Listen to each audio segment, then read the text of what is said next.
Shifting our attention now to Uganda, where the government has announced a ban on live broadcasts of what it called riots and unlawful processions. But serious questions are being raised because Ugandan authorities refer to anti-government protests as riots. Live broadcasting or streaming of riots, unlawful processions, or violent incidents is prohibited, as it can escalate tensions and spread panic. This announcement comes just days away from an election in which President Yoweri Museveni is seeking to extend his 40-year rule. The 81-year-old is again facing off against 43-year-old pop star turned politician Bobi Wine. Now, authorities in Uganda have detained hundreds of opposition supporters ahead of the January 15th elections. And Amnesty International has raised concerns over the government's response to opposition rallies. Police response was sometimes very sudden. So if people are cheering in a rally and you start pepper spraying them and tear gassing them, everybody's running for their safety. Critics and rights groups have long accused Museveni's security forces of intimidating and even torturing opponents, allegations the president has consistently denied. But this latest ban on the broadcast of so-called riots comes amid fears that the Ugandan government could limit internet access during the election.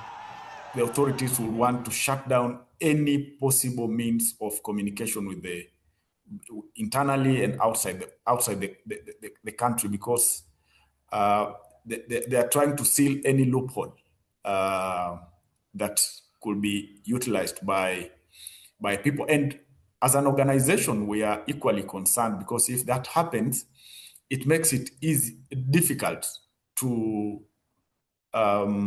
monitor and document human rights violations. However, the Museveni government has categorically denied these allegations. The government has not announced or has not directed or implemented any decision to shut down the internet during the election period. Such misinformation necessarily creates fear.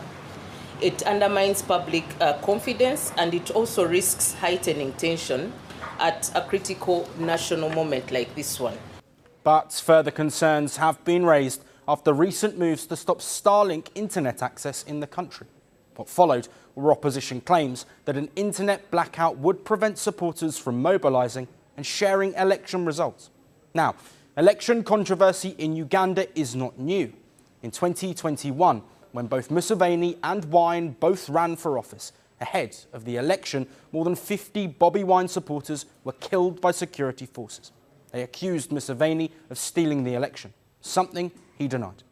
While Uganda's upcoming vote has been under international scrutiny, President Museveni has pledged a free and fair general election.